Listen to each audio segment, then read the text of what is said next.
Hi, everybody. Welcome to Mayday Session 5 on workplace mental health programs and opportunities. And we're wrapping up this important webinar series with a focus on success strategies, tools, and other resources to support workers and workplaces. I'm very happy to welcome 4 speakers here today and on 3 topics. We will have each a presentation with some time for questions. Afterwards, a short time for questions, and then a longer time at the end. We can have a bit of a panel discussion, and I encourage everyone to put their questions in the chat, or when it's time to raise your hand, and we can unmute your mic, and you can ask your question or offer your experience. So I'm going to switch now to do our land acknowledgement, and then I will introduce our first speakers. So the Occupational Health Clinics for Ontario Workers, and I actually will stop sharing. I can still keep talking, and that way, Jordan, you can actually start sharing your screen too. So yes, the land acknowledgement. Occupational Health Clinics for Ontario Workers recognizes that its work takes place on traditional Indigenous territories across the province. We acknowledge that there are 46 treaties and other agreements that cover the territory now called Ontario.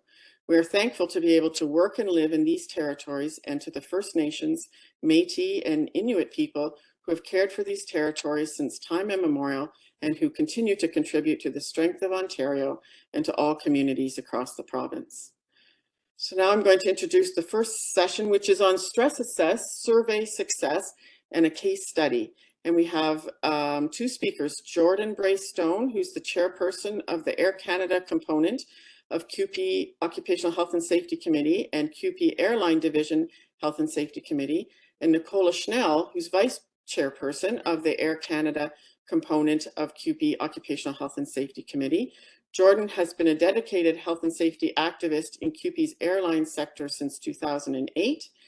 And as we heard, he's the chair of the Workplace Occupational Health and Safety Committee, as well as the Air Canada component and CUPE's Airline Division Council of President's Health and Safety Committees.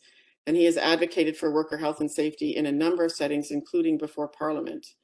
Nicola has been involved in CUPE's airline sector for over a decade, working on mobilization, stewardship, and most recently, occupational health and safety. Currently, she is the vice chairperson of the Air Canada component of CUPE's Health and Safety Committee, and also chair of her workplace Occupational Health and Safety Committee. So I'm going to turn it over to Jordan and Nikki. Thanks. All right, well, thank you very much. I'm just going to start my watch here so I don't go over time. Hi, everyone. I'm Jordan, and I'm joined here by Nicola, my vice chairperson, who's worked very close with myself on this project and lent a lot of her experience, particularly in mobilization, to get this project started and running. I guess we'll start our presentation by talking a little bit about how we began, which was wanting to do something that wanting to do a project that would involve our members, that would be useful for us, involve them, generate a feeling that we were doing something with them. And so we kind of had to think about, like, okay, well, who are our members? Who are they? We serve them every day, we interact with them all the time, but we don't always take a step back and think about all the different facets of our membership. And it was an interesting exercise, and we actually spent quite a long time, debating certain facts about our membership, because we discovered we actually didn't have a lot of information readily available about them. We were able to find it, but it wasn't a one-stop shop. So some interesting facts about our membership that were very relevant to this project. It's a workforce that identifies as predominantly female, with in the survey 76.8% identified as female. It hovers around 80%, depending on the source of information in our union. We're a 24/7, 365 operation, our membership. Our workplace never closes. and it's very spread out. So within our membership, we have 4 bases from coast to coast, and at any given time, the people that we serve, about 25 to 30% of them are spread out all around the globe in every time zone. They work irregular and very long shifts. The shifts commonly exceed 16 hours. And the work environment is very unique. I don't have a slide for this, but when it comes to health and safety in general, our workplace takes off, it lands, it shakes, it gets pressurized, tight spaces. You can't get away from people. They are always present. When we talk about psychosocial factors, there's a lot of unique aspects to our workplace. In terms of ages, we were a little bit surprised when we did our survey. We didn't have really data on this. We had to do some guessing when we were assessing the needs, but now we've done it. So we of the people who responded, it's really the 20 to 29-year-olds that are the biggest group, which makes sense. We've done a lot of hiring, and often new workers are also young workers, not always, but often. But really, we guesstimated that we would really be primarily targeting the 20 to 50 year range, and that proved to be correct. It's an interesting group because it covers all of the millennials, half of Gen Z, and about half of Gen X. And this is something that really affected us in our planning phase, because all of these individuals use technology, but they use technology different ways when you start reading about it. So that was this was a really important discussion when we were assessing. We didn't start out with StressAssess. We were actually using a competing survey, a psychosocial survey. Not here to name names today. Some of you may be familiar with some of the other surveys out there. We used a SWOT analysis. We ended up using a SWOT analysis to make the final determination of whether we would go with StressAssess or the other survey. Some of the things that we've really felt StressAssess was strong in was the fact that it focuses on an organizational resilience model. We are health and safety workers, and in health and safety, there's the hierarchy of controls. And the survey that we actually began with focused more on an individual resiliency model, and that's super important. But from a health and safety perspective, if you can fix things within the organization, then they don't necessarily filter down to the worker. So, individual resiliency is important, but if that's where you focus, then the psychosocial hazards will always be going all the way from the source to meeting the worker. And ideally, we want to kind of stop them in between that, on that path. And so the organizational emphasis of the StressAssess survey really kind of matched our work and the concepts that we use in health and safety a little bit better. We really liked that it was a bit more focused. The questions were more focused, each of the psychosocial categories, than some of the other ones that we were looking at. In the beginning, it was a little confusing when we were looking at the questions and the potential answers, and with the other surveys, and asking ourselves, like, well, these could really be asked for any of the psychosocial factors, not just one. And StressAssess seemed to be a little more focused, and that was also discussed in some academic literature that we looked at. A huge strength of StressAssess was that it's supported by people that you can email and you can phone and you can have a Zoom meeting with. That wasn't the case with the survey that we started out with.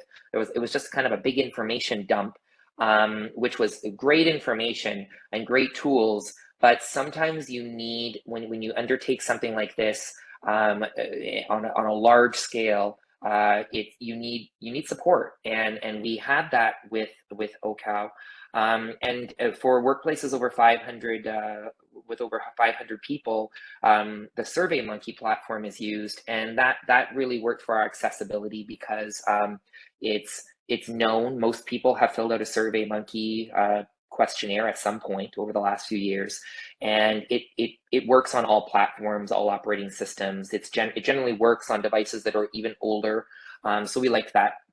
And that a real strength is that it's an evidence-based survey. A big component of StressAssess is the Copenhagen Psychosocial Questionnaire, which is heavily rooted in empirical research. So we really liked that.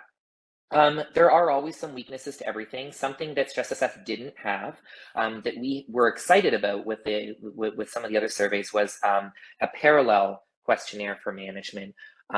So it didn't have that, but overall that didn't tip the balance for us. We felt that there were a lot of pluses that lent themselves to StressAssess being the right choice for us. The length of the survey, all the psychosocial surveys are long. Nevertheless, it is a weakness. It incorporates a huge challenge to mobilizing workers to answer the questionnaire. Opportunities it presented, StressAssess is somewhat customizable. Something that was really important to us is the other surveys we looked at are pre-made. There's no opportunity to customize them. And one of the big hurdles is words that are specific to like management, generic terms for organizations that we felt might be especially problematic for our workforce because we're in such a niche. The aviation business, we have all our own words for everything, including our supervisors, the work, the work environment, and we wondered if generic terms would confuse people and ultimately confuse the data. And so StressAssess allowed us to kind of address that. It allowed for written responses in the health and safety component, which is always interesting because it provides for some qualitative data. And when you're doing a survey, you want to know what you're going to get out of it. And we still don't know entirely what we want to get out of this, but we did know that we would want to be having some discussions, some sit downs, both internally within our organization and relevant stakeholders, but also as a union with our counterparts at the company. And the spread that you get with the information that comes out really lends itself perfectly to having a sit-down meeting. It's almost like designed to just, you kind of walk through a couple of pages of the data, and there's visuals, there's written data, and it's laid out in a way that's very accessible and very understandable, and that will have an impact. And I think that's important when you're looking at a survey. What are you going to get out of it? And for us, two people representing 10,000 workers, we're busy. And so to generate those kinds of visuals and package the data, which is what we would have had to do with the other options we were exploring, would have been very cumbersome for us. And so that was a huge opportunity. And then also an opportunity was the pre-written messaging that helped us a lot when we were doing our communication strategy and rolling that out. Some threats were the possibility of multiple responses, which is always a possibility if you don't use a token-based system. Token-based systems are, we didn't want to go there. It's it's prohibitive to participation. Had our members needed to go find an email with a PIN number and do that kind of thing, it would have been extremely difficult to get to engage them in this process. So we really had to try to play on the strengths and get a really high turnout to account for any possible errors with responses if someone quits early and then they have to go and restart the survey. Membership fatigue and incomplete responses is something that we knew we would face, and we did have to address that. And people, a threat to any survey that a union runs is people challenging the results, saying that, oh, the union created the survey and therefore the questions are skewed to, designed to get certain results. And it's one of the reasons why we wanted to go with an external partner for this, because we did not create the questions. It was, their questions have been created by an external organization that specializes in health and safety. Very quickly, the journey that we had in it here is the Spark was a conference that we attended in October of last year, where some psychosocial questionnaires were discussed, and that dovetailed with work that we were doing in the fall, which was to try to mobilize our workforce, our membership, and start a peer-to-peer sort of and safety ambassador network. So we started exploring our options, heavily focused on a different survey at that time, and starting looking at the needs of our membership. And we really went almost all the way with a different survey. And then around the holiday period, we came across some information, some academic literature, which led us to do one final check to see if we were actually going with the right survey. And we were glad we did that. We ended up reaching out to John at OCAL, and in early January doing a complete 180 and deciding that we were going with StressAssess instead, because it seemed like it was a better fit. We did that SWOT analysis and we decided, nope, we needed better late than never, and we switched. And that's when we started looking at what our goals were, what kind of participation we needed to get statistically relevant results, building a communication strategy, and then we moved quickly in February into a pre-launch phase, which was heavily focused on internal communication and internal education, pardon me. We wanted people to know why we were doing this, and rolling out, changing that communication strategy into a communication plan that all of our union locals could use. We launched in March using primarily bulletins, a little bit of social media platform engagement, but mostly bulletins. And then end of March, we did an assessment, a review of metrics to date with John, and based on that made some changes. And then we decided to prolong the survey by an extra week in order to give a break in week 5. We didn't do a lot of messaging in week 5 to give people a break from hearing about it, and then allow for a blitz in the last week. And we amended our goal of participation based on what we saw we had achieved from 30% to 45%, which we actually did achieve. And then we closed the survey on April 17th. In terms of the from planning to closing the survey, in terms of challenges, like I said, we really needed something that was accessible, simple, and also useful to us, which is a big challenge. But we found that StressAssess had a good balance. Although there were options to write responses, you could complete it just doing multiple choice, which was great. It's SurveyMonkey, which is a simple platform which works.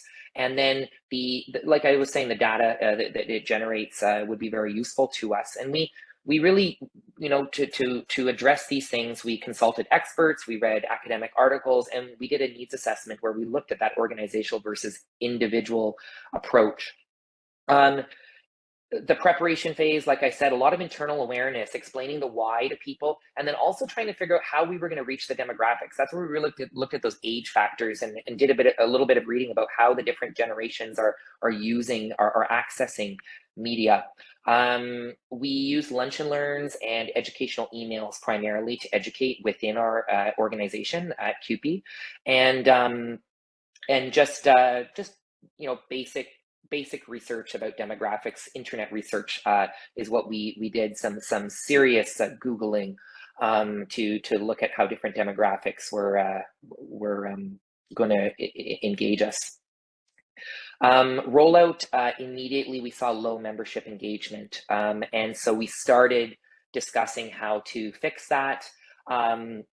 Mid-launch, we had that meeting with John, and we saw that people were dropping off around the 11-minute mark of the survey, and that there was a progressive drop in engagement. So we altered the messaging. At one point, we included some statistics. We started pushing the social platforms a little more, and we really emphasized to people that if they could get past the 11-minute point, it was clear that they would be engaged again and would finish the survey. We personalized things a little more, and we also tried having a different voice. So we got our union president to issue a bulletin. And in the final push, we really didn't want we wanted to avoid the challenge of people feeling like we'd already met that 30% goal, because the more data we had, the better. So how we did that is we just kept doing positive outreach on the floor. We didn't tell people that we'd met our 30% participation goal, and we just we just continued to engage our membership. Some key numbers coming out of the survey. Our membership total at Air Canada component of CUPE was 9,700. We wanted a 30% turnout, which would have been a bit less than 3,000 responses. 6,795 people actually accessed the survey, and we received 4,600 full responses. So we really made our target and more. In terms of our messaging, like I'd said, we did regular messaging in the beginning. That's the red lines that you see, and you see the spikes, but you see that the spikes are progressively declining. We tried that alternate messaging from our president, that's the dark blue line. We got another spike, but it really, the downward trend continued in engagement. And that's when on the 31st of March, we just added a tiny little nugget of information. We said to date, we've received 1,500 responses, and we were 3 weeks in. And that seemed to really, and we plugged that on social media.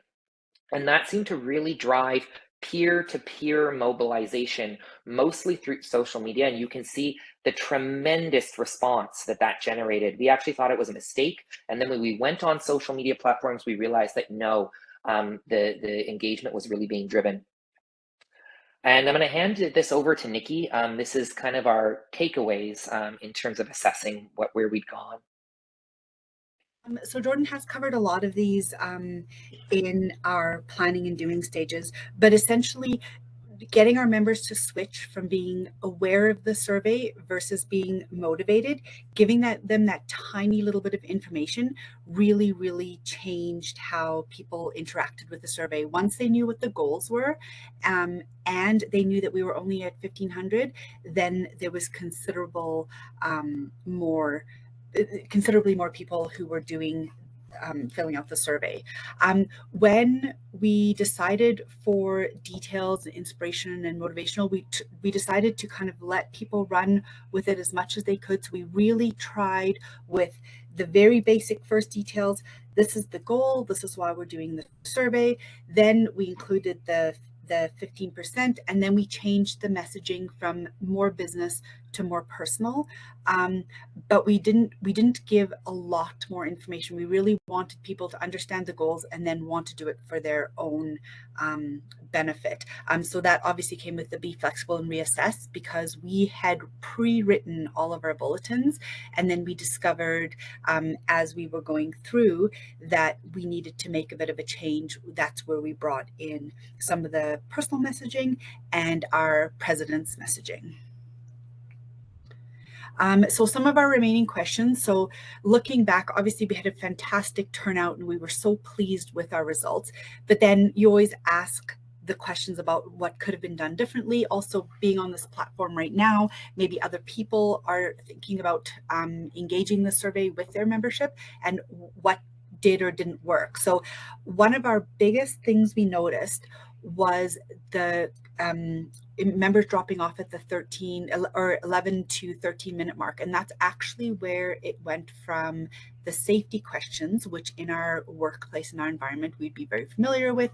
We would understand how to answer safety questions, to psychosocial questions. So once we let people know that to make that move, then they were a lot more interested in finishing the survey. The first part actually also took a lot longer.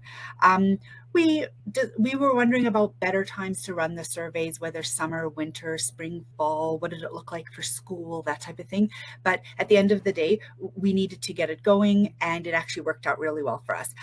One of the big remaining questions is how much different our engagement would have been if we had engaged in some of that negative reinforcement with peer-to-peer on social media. So we didn't. We only stuck to positive messaging and why everything was good. But for the peer-to-peer portion where we saw that really big spike, some of it was peers calling people out to say, hey, you know, the unions asked us to do this. Why is nobody doing this? Because we all know the goal and what we can get for it. So, I mean, we would not engage in negative, but it is a question. It would be interesting to see. And I believe that's it. Yeah, so that's our presentation. You know, there's so much we could discuss, but just getting the high level information out takes the better part of 20-25 minutes. I'm Jordan. That was Nicola, my vice chairperson. This is our email, and really one of our goals is to take this information and to collaborate with people who are invested in health and safety and psychological health and safety to find ways to better things for our membership. So don't be shy, and thank you very much for the time to present.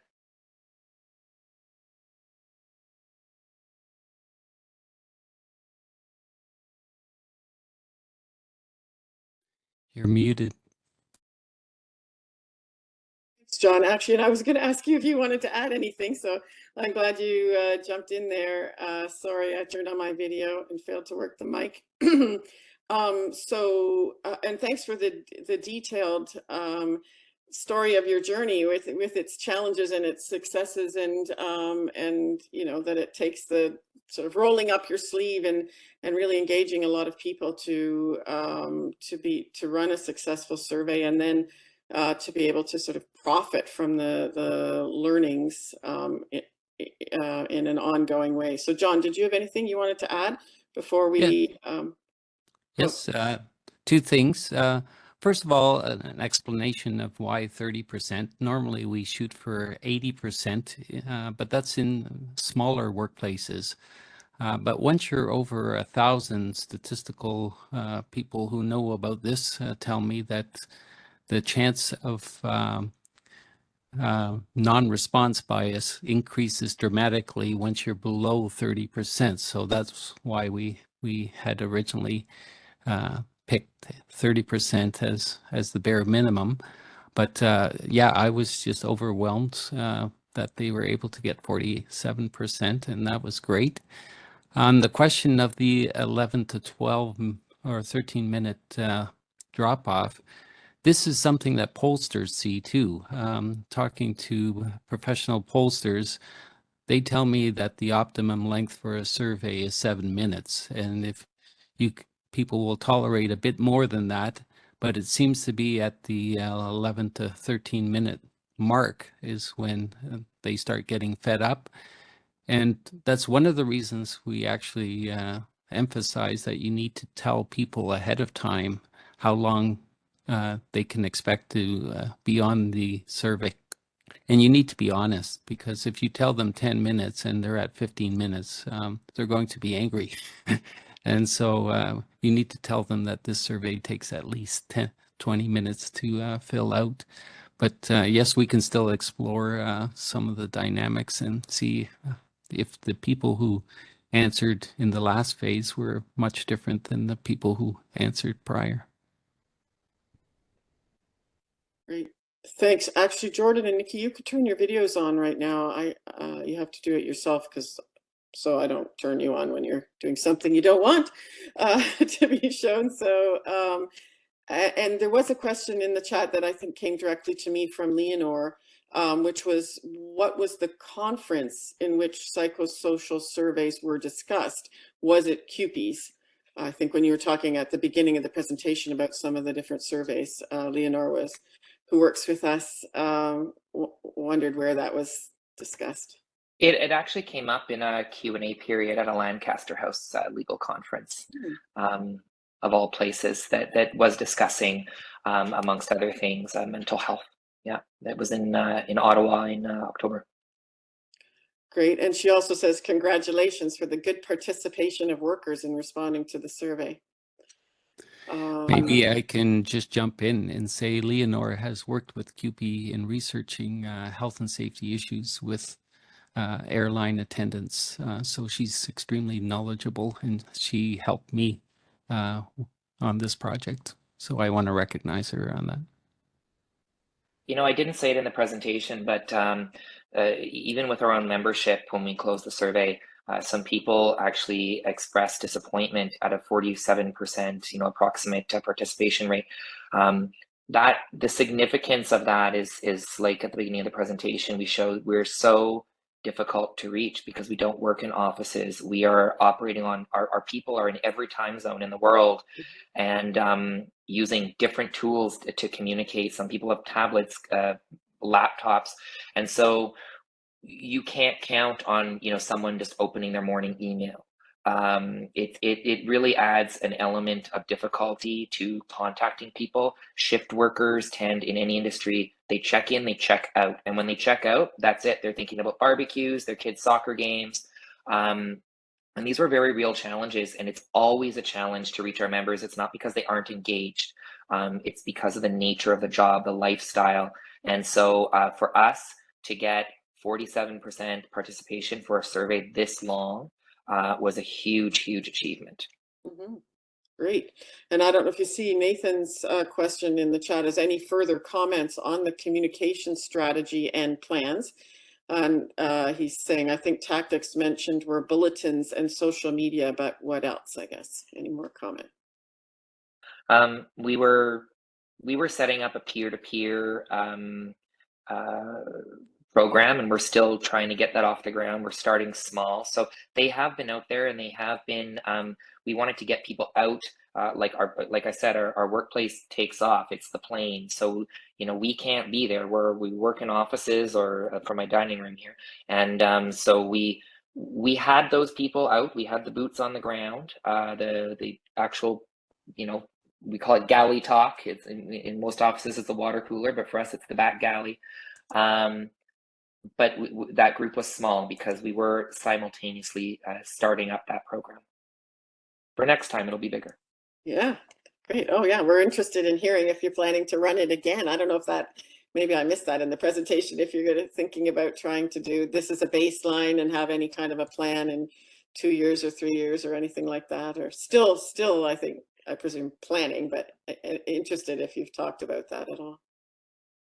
It would be interesting. I mean, I think with these psychosocial surveys, that's from what we've learned in our studies. Nikki and I are studying health and safety and disability and return to work management, and checking in about every 2 years with your workers is really sort of the ideal plan. So we haven't gotten there, but it's an interesting thought. So OCAL has run, with the partnership with ECOS Research, has run national surveys using the StressAssess tool in 2016, 2019, and this past winter as well. And John presented on that on the MAYDAY 2 on May the 10th. So that slide deck and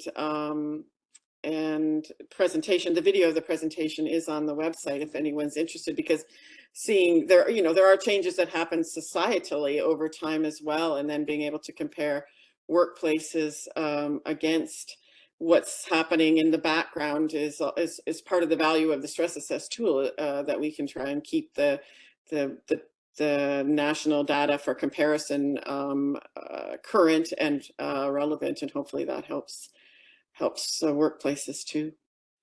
So great comment here as well on well done, Jordan, Nicola, and CUPE for leading the way in the industry. It is, yeah, applause, I would say. Excellent presentation, and keep up the amazing work. So thanks very much, both of you. I think you're able to stick around, so we'll switch to the next speakers, and then there should be some time at the end.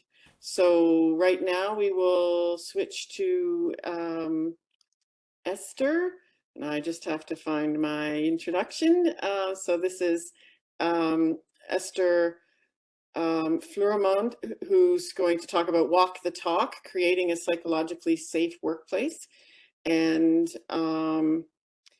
Esther is a bilingual health and safety consultant specializing in workplace mental health with over 20 years of experience in both private and public sectors, and in management positions within provincially and federally regulated employers.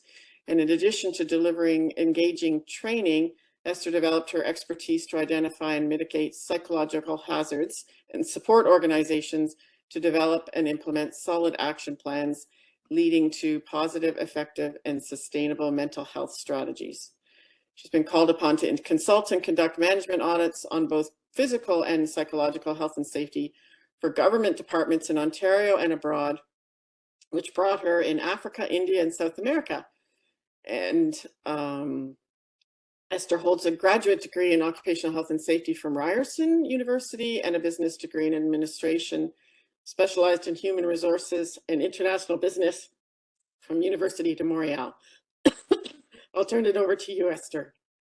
Well, thank you so much. And I want to check in for my sound. Give me a thumbs up if it's all good. It's good. Okay.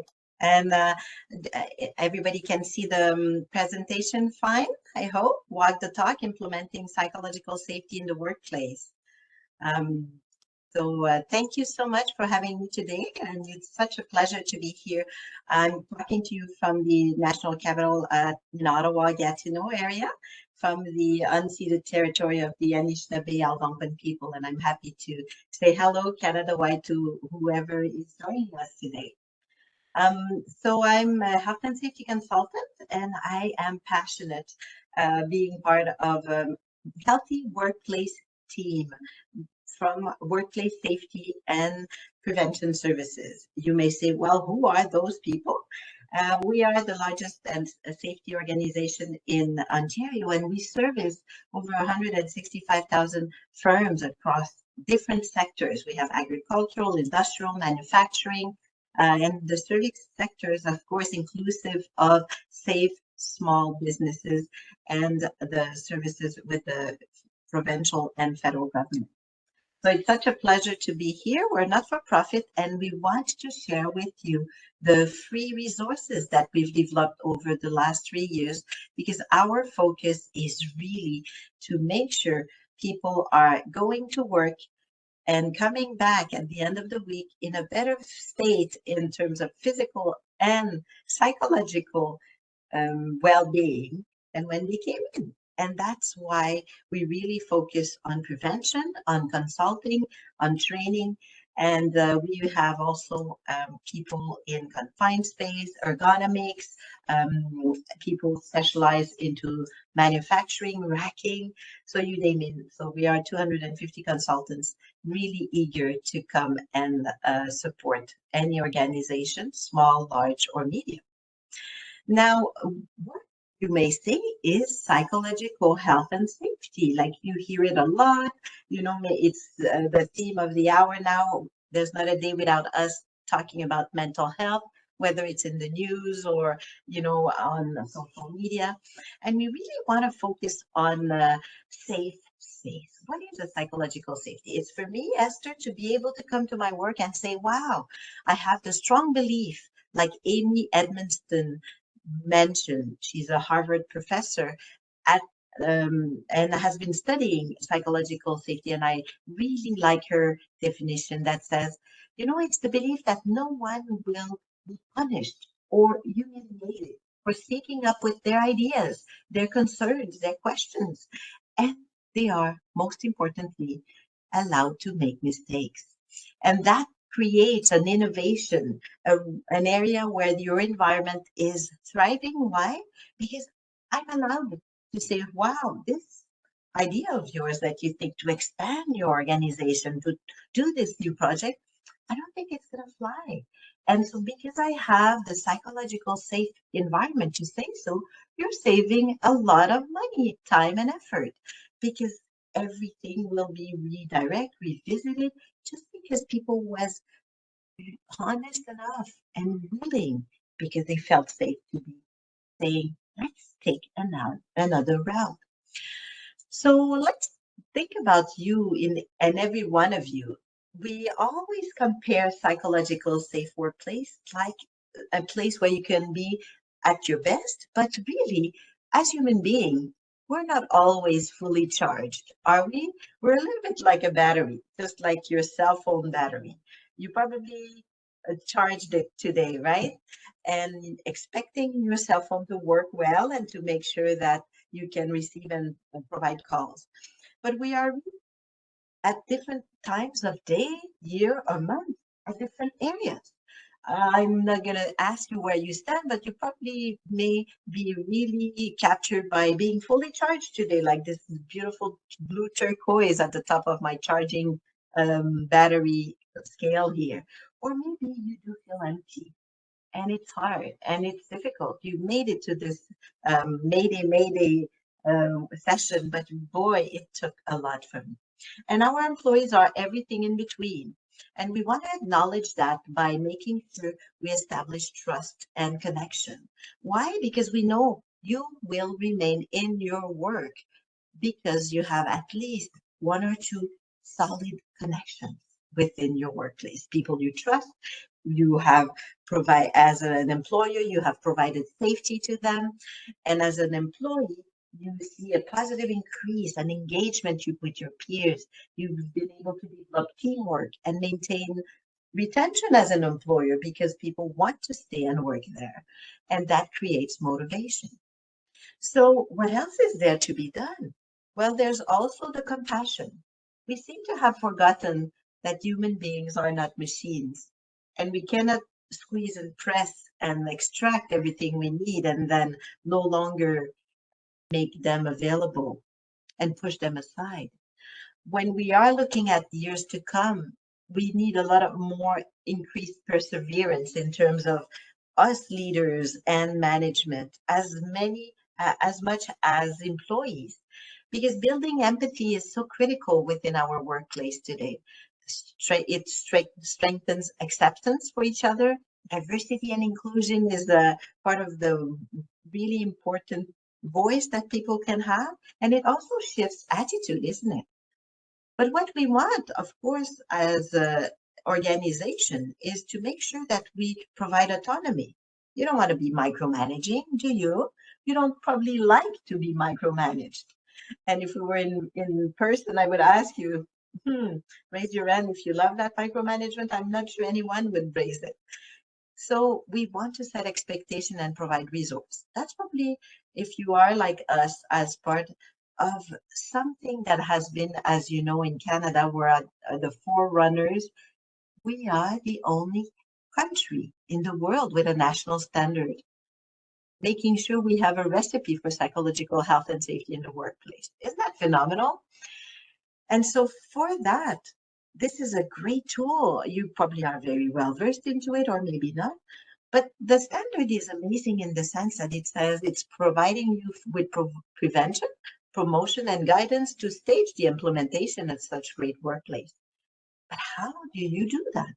And that's the exact question we said to ourselves 3 years ago as we started this large project where we wanted to partner with universities and stakeholders in the industries and developed a tool that would be useful for people based on the 13 factors that are psychological workplace factors from the Canadian standard. And if you had to pick a question or a color today, I would be very curious, which color would you prefer in terms of, is it civility and respect that is at the forefront of your challenges in your workplace? Or maybe it's psychosocial protection that you see in the bottom right green area, or maybe protection of your physical safety. But knowing those, just assess the issue. How do you make it happen that all those 13 factors are thriving, are blooming, are blossoming, and available for your employees? And so we decided to have, to create a mental harm prevention roadmap, because isn't it about making sure we make it practical? So the roadmap was created to be an evidence-based approach to assist any employers in Canada supporting employees to achieve their own psychological health and safety goals. You know, as our organization begin to implement, the roadmap is expected to evolve over time with you. So it's really like a roadmap is a user-friendly interface where you put in your data. It's completely confidential. And we said, let's have building blocks that we can have in terms of creating a mental health strategy that is appropriate for your very own needs, for the very own needs of Canadians organization.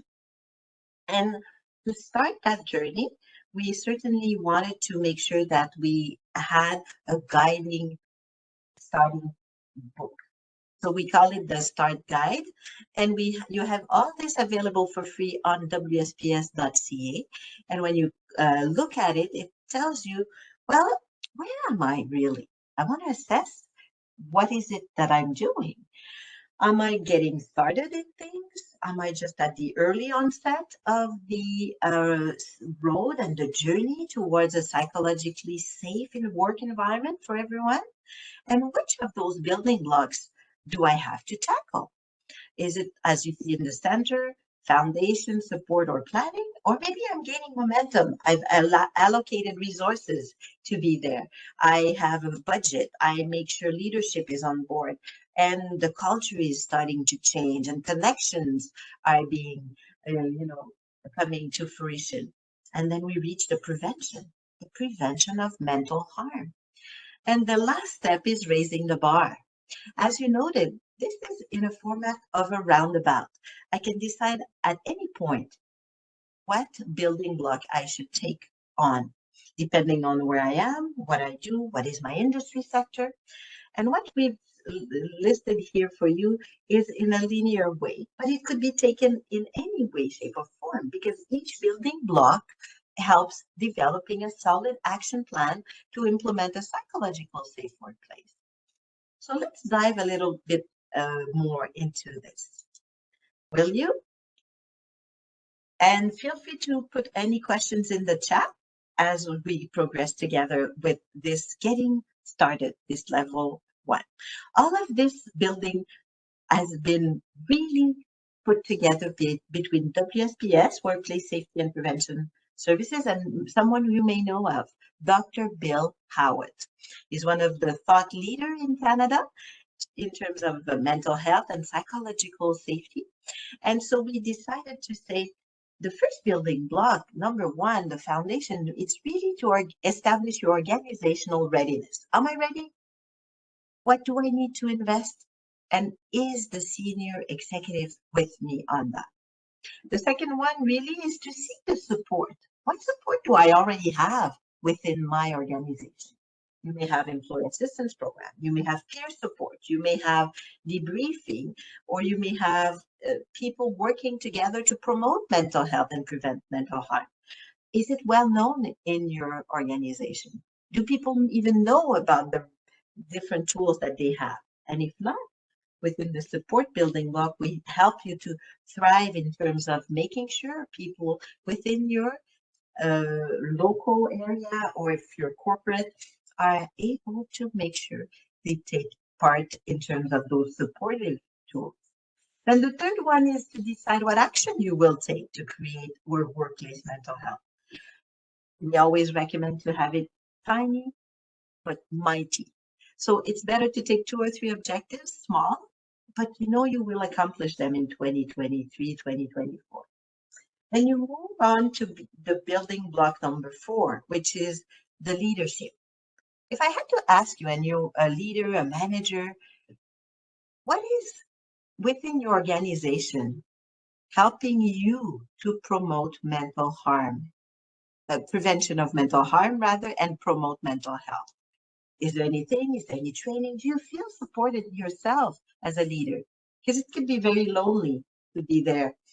And so you're caught between everything you have to do for the executive demands, and you have to meet the demands of the, the sales or the production or the people facing in the field, your customers.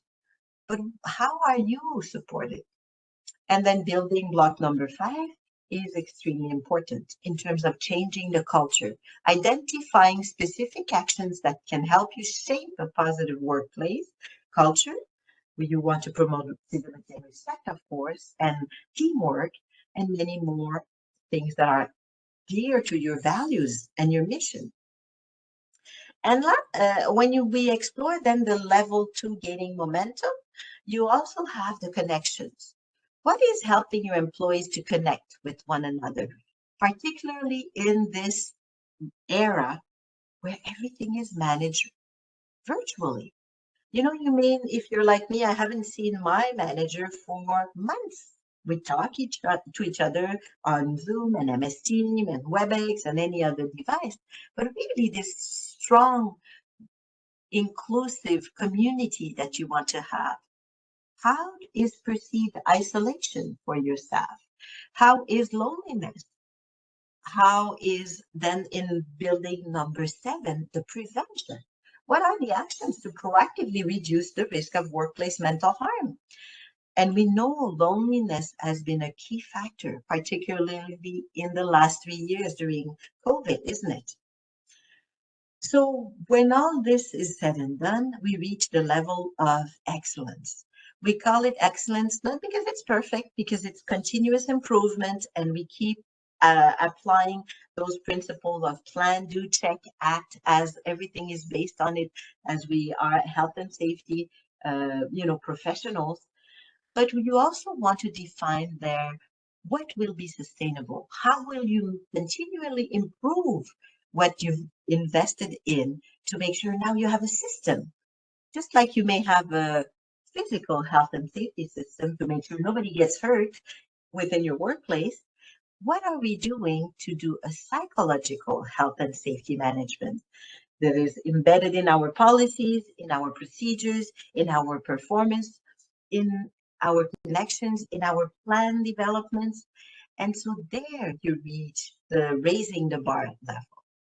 And that's how people can continue now onto the practicality.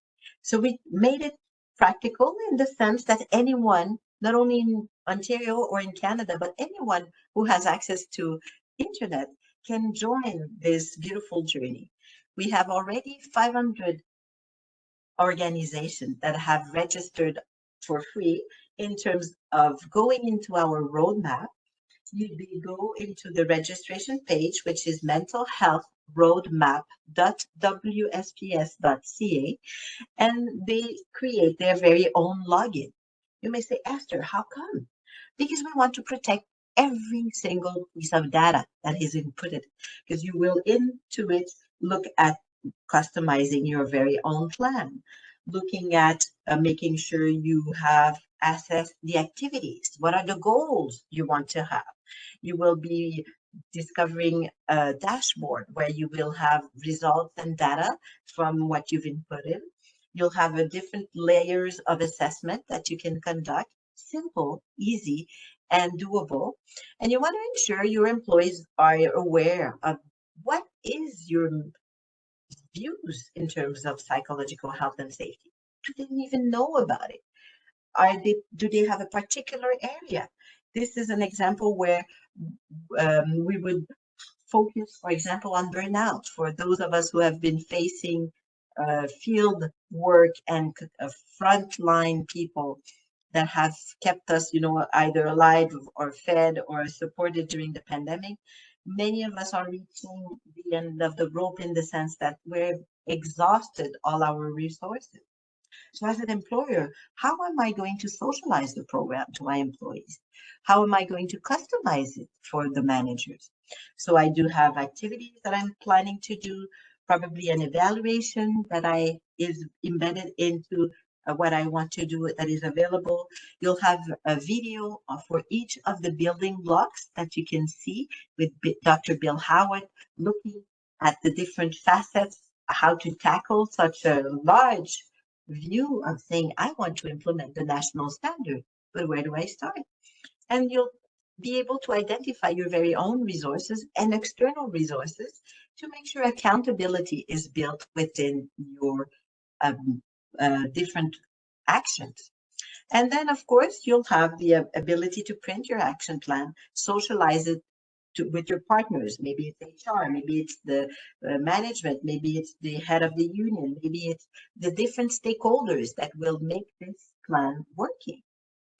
And not only we did that in English, but we do have multiple resources in French. The website itself is in English, but of course we have the French translation of all the video deck and slides. We also have, for example, here for those who are in French, and by the way, you can ask me any question in French or English today. They can look at how to supervise people from a virtual standpoint. And you click on it and you get to see within the website those free articles, resources, and steps. And here's the front page where you will be able to see the area where you have the key takeaways, because what you want to have access in this really inflation-stricken time where money is scarce is a free online resource based on Canada national standard that is comprehensive, confidential, and evidence-based, because we took 9 different sectors across Canada. We applied this roadmap to those different industries. We followed them through the course of 18 months and measured it with the University of Halifax before and after. Because the key question is my program, my action plan, having an impact, and a positive one, on the employees and workers' experience? And the answer was a very vibrant yes.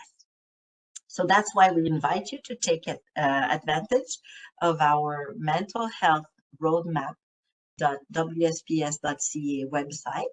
Feel free to look at it. And I have one question for you. If you had one thing that you would do to promote psychological safety within your own workplace today, would you type it in the chat for me? Because I would love to know, where are you in the journey? Are you getting started? Are you getting momentum? Or are you already there, making sure everyone is well, feeling comfortable, that they will be acknowledged, they are allowed to make mistakes, and they are thriving in this work environment of yours?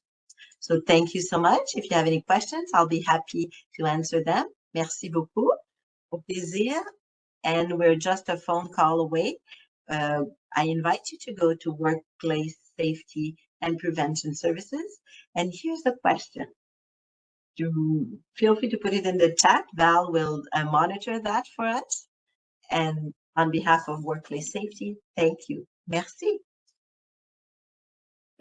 Thank you, Esther. It's it looks like a fantastic tool that can meet the needs of so many different organizations that are as they find themselves along the road. And I'm quite interested in the case study, I guess, of the 9 workplaces I think you talked about. And in fact, one of the other health and safety associations, Infrastructure Health and Safety Association, they presented on MAYDAY 2 on May the 10th. I put the link in the chat in general, but they've used the StressAssess survey multiple times. So they've done the iterative, but they also have used the roadmap to mental health tool, and found that very helpful after their last time using the survey, that they found the roadmap to be very helpful in responding to this, what was raised in the survey, and then building solutions or building a way forward. It's not necessarily that you're solving something, you're trying to improve something. So and here's some comments of people saying excellent and thank you, and David's also saying that they're currently running sessions of mental health first aid and going through and using the roadmap.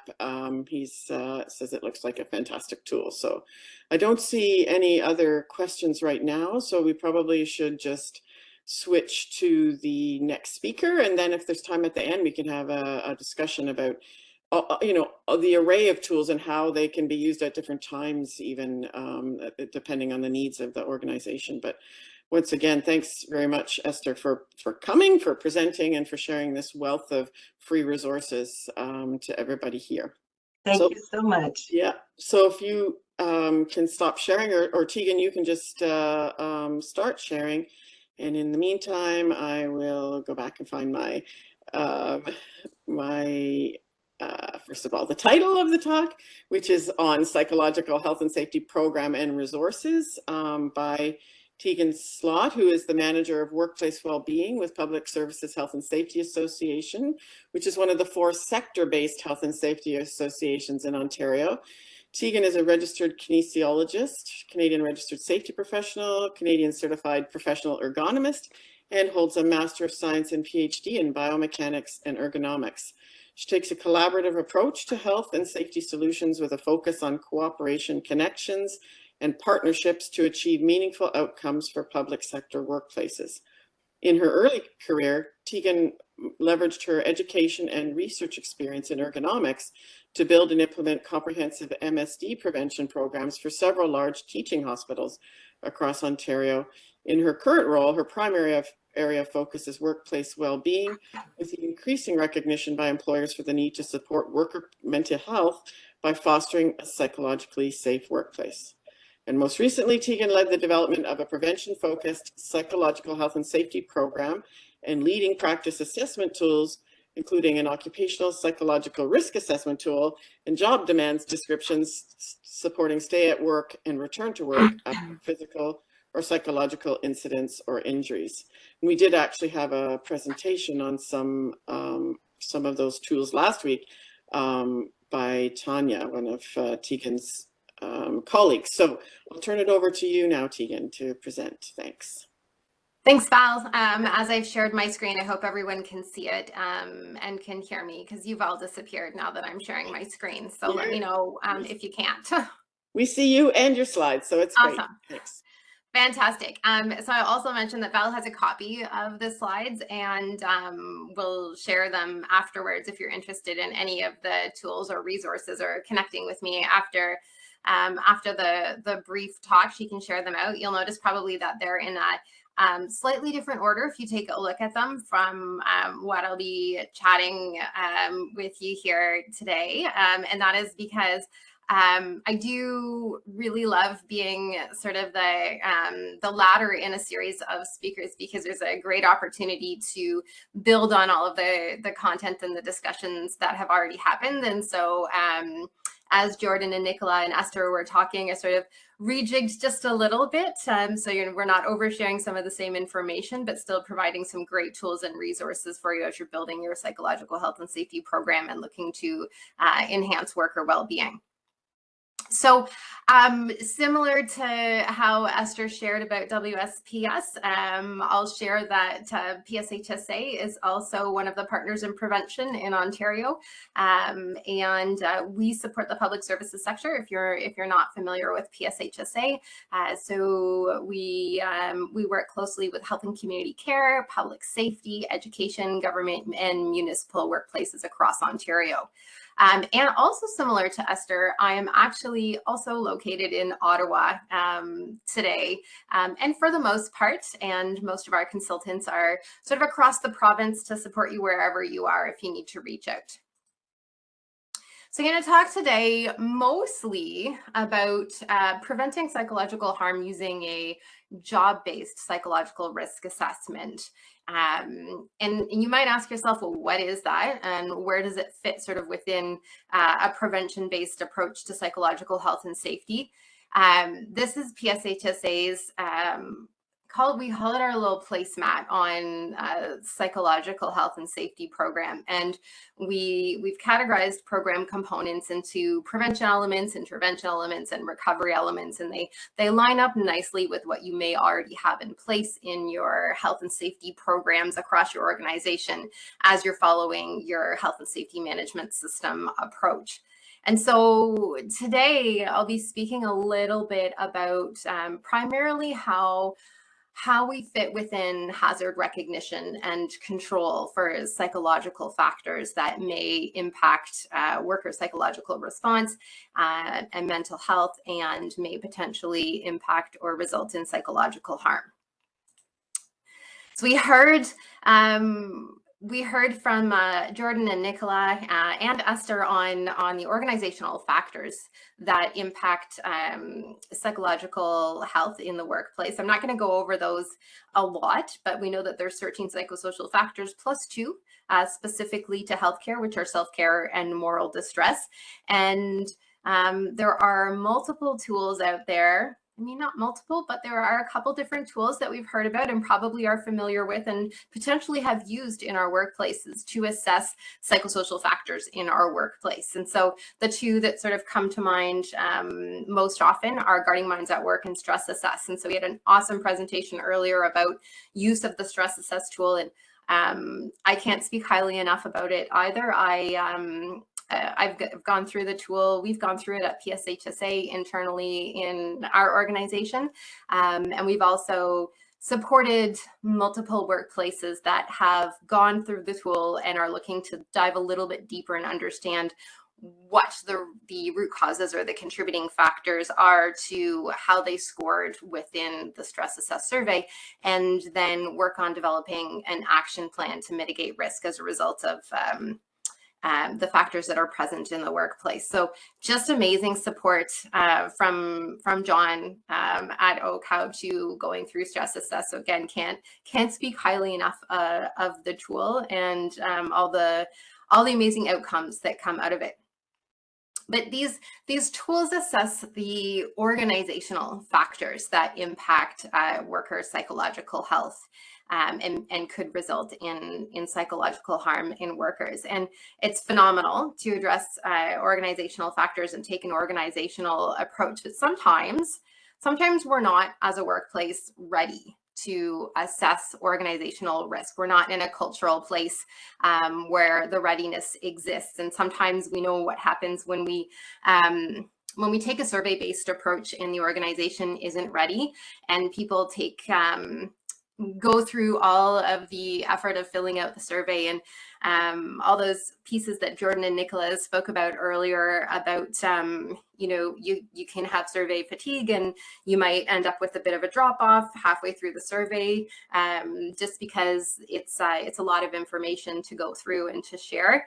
And if we don't, as an organization, if we're not ready to act on the results of those surveys and put in the work to understand really why our results are why they are, and come up with an action plan to address those results, it can be somewhat counterproductive. So amazing tools out there, but if we're not quite ready to take that more global approach as an organization, but we know that we have challenges where our workers are being psychologically affected at the job level, perhaps we can take a more targeted approach to understanding why that's occurring, specific to particular roles or occupations within an organization. And so we've developed a psychological risk assessment tool that looks at job factors, specific job factors that are unique to role profiles within the organization that may impact a worker's psychological response.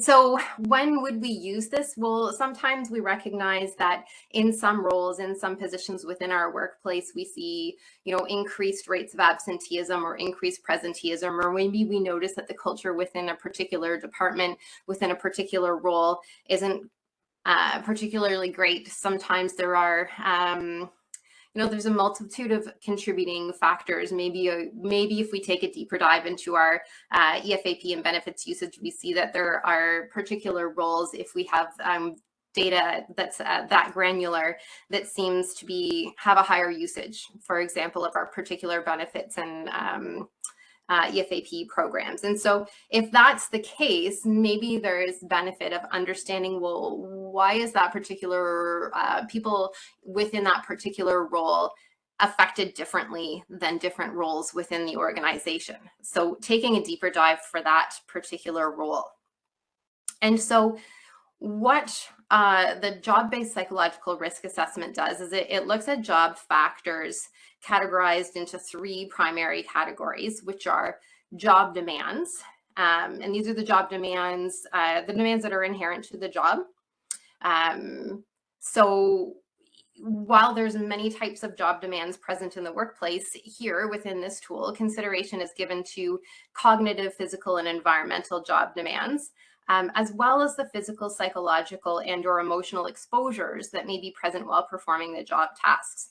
These are things that may be present across the organization, but may differ between roles. And so if you think about even the same role description within healthcare, and I take a registered nurse, let's say, while they may have the same job description, their exposure differs vastly between working in the emergency department versus working in ICU versus being an occupational health nurse, for example. And so this particular tool can help identify what those exposures are and what impact it may have on the psychological response of the workers. So also looking at job demands which exceed workers' skill or ability to cope and or may not be adequately controlled. These can also negatively impact worker psychological health. When we think about job control is the worker's ability to influence what happens in their work environment.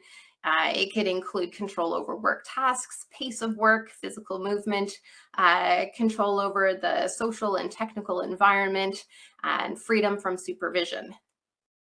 We know that job control is closely linked with job satisfaction, commitment, involvement, performance, and motivation. And we know that increasing job control has shown to help decrease symptoms correlated with occupational burnout and increase psychological health and safety.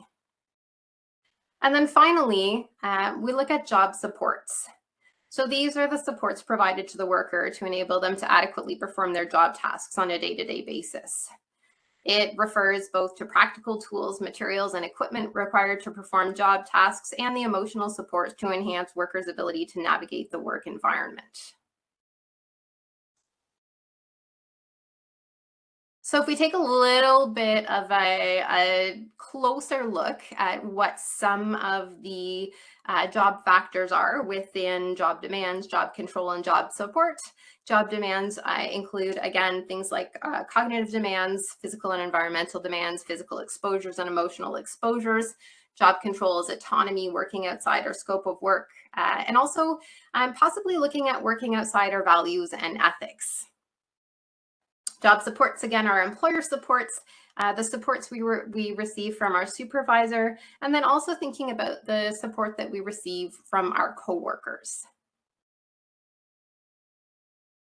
And then what the tool does is for each one of the job factors that may influence psychological response, we take a little bit of a deeper dive and we look at evaluating risk. And risk is assessed at either high, moderate, low, very low, or non-applicable. And so we take a risk assessment approach to job factors that impact psychological response, similar to what we would do with other health and safety hazards and other health and safety hazard risk assessments. Understanding that, especially with psychological hazards, it's very subjective. And so perhaps it's just my perspective, but when I think about a risk assessment having to do with job factors and psychological job factors, the benefit to assessing risk or assigning a risk level can be similar to helping to prioritize the actions associated with those controls or the potential solutions that can be applied to those negative impacts. So also within the tool are provided solutions to mitigate risk of psychological harm. So again, if we take the example of cognitive demands in a job, we know that just because a job has high cognitive demands doesn't necessarily mean that it's going to be there's going to be a high risk of psychological harm to the worker. But sometimes if the cognitive demands are high and the worker can't meet the cognitive demands for one reason or the other, and then the result of not meeting those cognitive demands is a negative outcome to the organization or to the client or the person that's being supported, it can certainly create mental stress or potentially psychologically harm, moral distress, and so on. And so within the tool, for each one of the job factors are solutions to mitigate the risk. And the solutions, there's a whole list here, and I'm not going to go through all of them. They're not going to be applicable to every single workplace and every single job, but they're a good place to start. And they're a good place to draw from as we start to build our individualized action plan to mitigate risk for a job factor that has been collaboratively identified by workplace parties as a risk to the worker.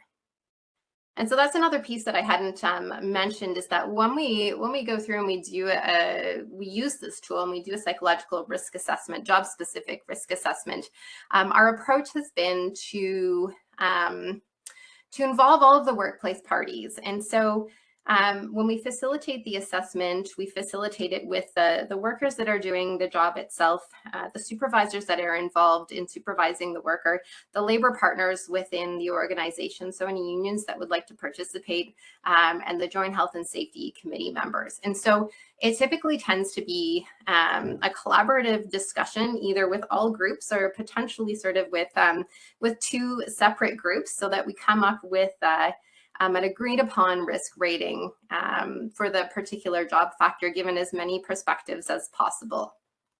It also helps to identify and define solutions that may work within the workplace specifically and the role to mitigate risk, to take into consideration all workplace stakeholders' participation and perspective.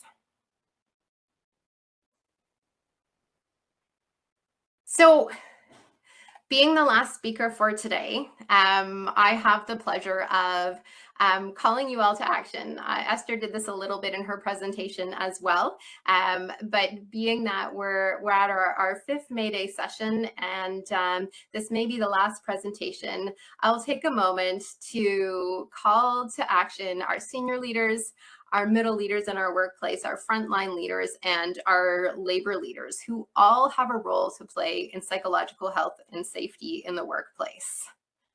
Senior leaders, your time is to commit to creating and maintaining a psychologically safe workplace and providing the necessary resources to support worker well-being. Middle leaders, your role is to identify your current state. So where organizationally are you at in supporting psychological health and safety in your psychological health and safety program, in your roadmap to mental health? Where are you and where do you need to go from here? And to work with frontline leaders to implement solutions that support worker well-being. Frontline leaders, your role is to identify job factors impacting psychological health, listen for understanding, take action to prevent harm, provide support for intervention and recovery post-event. And labor leaders, your role is to support the worker's right to know and participate in a psychologically healthy and safe workplace. So what might your next steps be?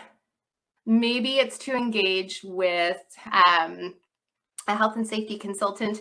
Maybe it's to engage with your prevention system partner, whether that's WSPS, IHSA, WSN, PSHSA, whether it's to reach out to OCOW to implement the StressAssess questionnaire, or just to get started and identify where you're at in your journey.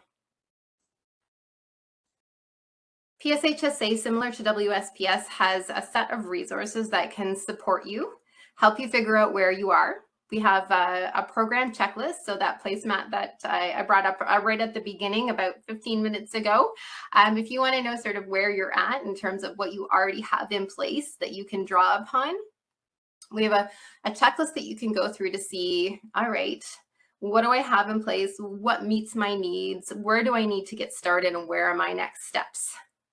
And then once you've gone through that checklist, you can also access our program guide and our associated resources to support those tactical pieces of building your psychologically healthy and safe workplace. Resources for today and some of the tools that I've talked about today are on our website at pshsa.ca/psychological. And I encourage you to reach out to us today to ask for help, to support you in your workplace. Again, similar to the other health and safety associations within the prevention system, we have lots and lots of free resources, and our role is to support workplaces meet their health and safety objectives and keep workers healthy and safe, whether it's physically safe or psychologically safe. And that's it for me. I encourage you to reach out if you have any questions and connect with me anytime. Thanks a lot, Tegan. That was very helpful. I was thinking as you were presenting, and then also realized I should have asked the question of Esther, but also on worker engagement in the whole process, wondering if your tools include the fostering of, you know, joint problem solving and opening up avenues of communication and yeah, worker engagement in the process, because the labor leader description you gave, I thought was just, you know, anyways, it didn't really talk about engagement and empowerment or whatever. So I just wondered if you could sort of reflect on that in the context of your tools. Yeah, absolutely. And as a health and safety consultant for several years, that's always been my approach, is to include every workplace stakeholder as a collaborative approach. Everybody has an important role to play, and yeah, absolutely including our labor leaders and joint health and safety committee every time. Mm-hmm.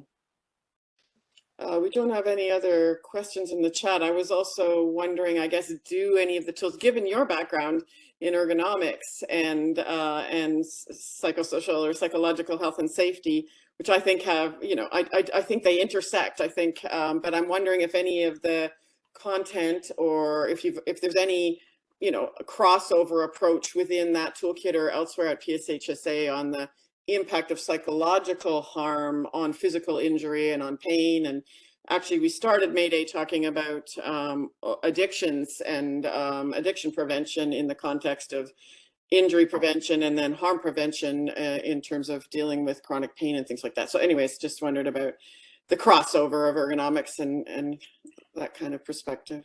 There's a huge crossover, and I'm sitting on the technical committee for the update of the Z1004 standard on ergonomics, and one of the appendices speaks specifically about work organization and cognitive factors, and there's a lot of crossover and reference and recognition for psychosocial factors, and the alignment between that standard as it's being updated and the Z1003 standard is also in the process of undergoing an update, as we know right now as well, right? And so making sure the language is similar, making sure that we're taking a similar approach to both of those standards, national standards, is important. And interestingly, also, there may have been some of you who have heard some of the talks through the Institute for Work and Health, but one of the researchers there is working specifically on understanding the linkages between musculoskeletal disorders and the psychosocial factors. Mm-hmm. And so that's ongoing work and should be published sort of within the next couple of months. So absolutely there are linkages, and we're speaking about it at a system level, and stay tuned for those formalized links to come out. Great. Sounds like a speaker for next year. Better. Absolutely.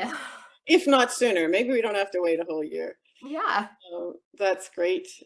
Thanks. And then the one last question, which also I guess would be for Esther, but to reflect back that I didn't think of, was around the ISO 45003. Have you, I guess, is there any context to that international standard for psychological health and safety, which does include a lot of worker engagement and empowerment in it? I guess just wondering if any of the tools are packaged through that lens, or if there's any resources that support workplaces who are trying to engage with the ISO standard. Was that one for Esther? That was for you first, and then I'm going to ask Esther. Esther, you can turn on, because these are both questions, the worker empowerment one and ISO 45003 sort of lens or context, if there's any content within your tool that relates to that standard. So I'll give my quick answer and then pass it over to Esther as well. I think the quick answer is yes. When you look at our psychological health and safety guide, program guide, there is certainly reference to both the 45003 and the CSA Z1003 standard from a lens of worker participation and engagement.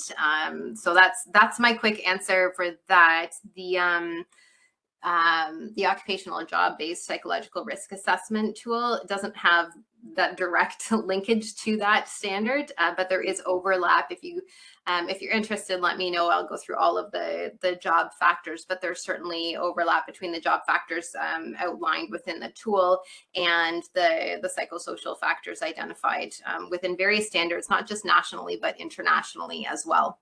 Mm-hmm. Great, thanks. So yeah, Esther, going back to those two questions that I should have thought to ask you at the time, which was around, yeah, how does the roadmap cover the engagement and empowerment of workers? Because we're strong believers that workers are the best ones to understand and be able to provide input into the problem solving, or maybe it's not a problem, but into the recognition, assessment, and ultimately the resolution of any psychosocial hazards. So just wondering about the roadmap or the other WSPS Absolutely. tools. Yes, thank you so much, Val, for that question. And like tailgating to what Tegan said, absolutely, we've based our whole research and tools on making sure that the employees and the connection with the employees and the empowerment, as you've seen in the slide, is at the heart of what we do. Because if we do not change the employee experience and help it to be collaborative process, then I think we're working in vain. And similar to PSHSA, it's important for us as well to build everything we do on the national standard. Not only we do have the roadmap, but we also help organizations to benchmark where are they compared to the national standards Z1003 in terms of psychological health and safety. And we've developed a beautiful tool that is available as well for us to support accompanying the journey of organization that would like to see where am I? And we call it the gap analysis, the WSPS gap analysis towards the national standard, and where we step by step, line by line, look at what is in their organization already working, what could be improved, where are opportunities for improvement. And we're also partnering with the development of stakeholders across Canada to make sure we're at the forefront of the discussions, as we know, in the evolution of the Z1003 and its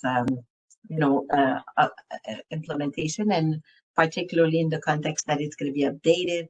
So yes, absolutely to your both questions. So reach out to WSPS, reach out to the Healthy Workplace. We're there to accompany you. And we do have so many free resources. Don't try to reinvent the wheel, as we are our sister partners, as I like to say, Tegan. Reach out to your workplace safety associations, because we're here to help. So thank you so much for having me. Okay, thanks. Actually, it was ISO 45003 I was wondering about besides the Canadian standard, because our perception of the ISO one is it includes more worker engagement and perspective. And I'm just wondering if you've added that dimension, and if you have any resources that are actually sort of framed to support organizations who are pursuing accreditation in 45003. But well, there's a whole committee working on it here at WSPS, among some of my peers as well, to make sure that we're supporting organizations that want to be accredited in that sense. So yes, it's in the works, and people are really excited about us making sure the employees and the workers are at the center of everything we do. Thanks. And Jordan and Nikki, I don't know if you're able to turn your, oh, sorry. I have someone calling me. So yeah, Jordan and Nikki, I don't know if you're available to just turn on and talk about it. So you guys ran the survey from a union perspective. So and we talked about some of just from the survey perspective in terms of the worker engagement, but did you want to offer anything around like what next, and in terms of getting worker engagement as well as management engagement in any of the sort of next steps beyond where you are now? or just in general? Well, I think that, definitely in our workplace, the company does their own engagement surveys. And I think where we would like to go is to sit down and have the discussion. What have they discovered, and what have we discovered, and do things align, and are there areas where we can agree that perhaps there's some work to be done, and that's a positive thing. Like, the right at the top of the StressAssess results page, it says, this isn't meant to be an evaluation. It's meant to be a tool to do good work, and you're always going to get feedback in a survey like this that says there's room for improvement in some areas, and there's always going to be some areas where it shows that maybe things aren't perfect, but they're not bad. And so I think it's a valuable tool, and definitely in terms of membership, when you have a representational role like us, it's important to have your own data. That's important to get the buy-in, and I think sometimes that's an important thing if you're from the labor side, not the labor side, the management side, and you're on this presentation. We didn't do this survey to be confrontational. We did this survey so that we can show up, and we've done our duty to know our members. Like I said, we even learned things about our demographic data in this survey. We now have that one-stop shop. Where do people fall in terms of how they identify in their ages, and what routes do they operate primarily? How long are their work days? And that's really valuable when we go in and we talk with management about these issues. We don't want to, when you start having discussions based on assumptions, that's a path that can easily lead to conflict. It's always great to start with facts.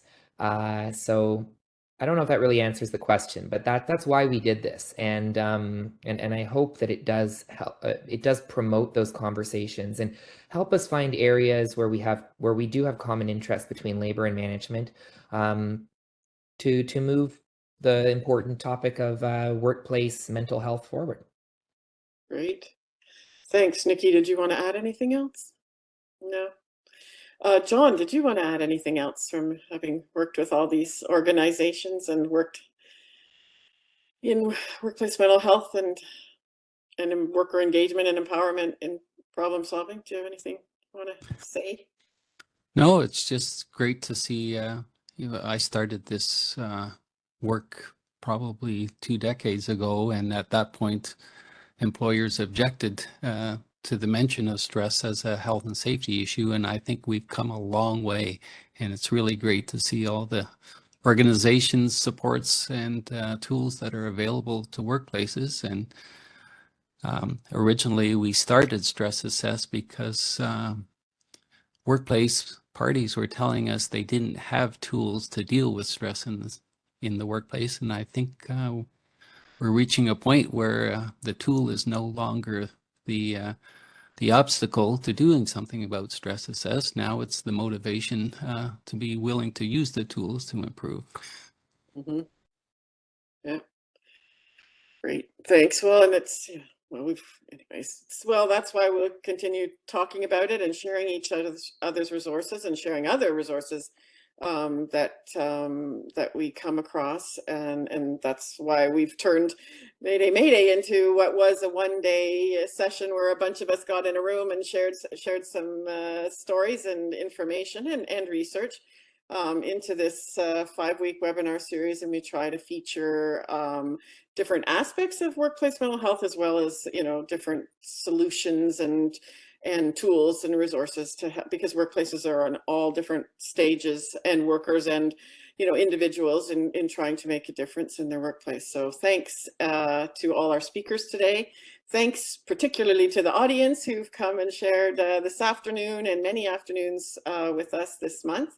And don't hesitate to contact any of the speakers. We will post the slides in the next few days, and the video as well, although as I mentioned, it will also be on Facebook right away. So now we'll say goodbye to the month of May, literally, since it's the last day, and to our Mayday series. And thanks, everybody.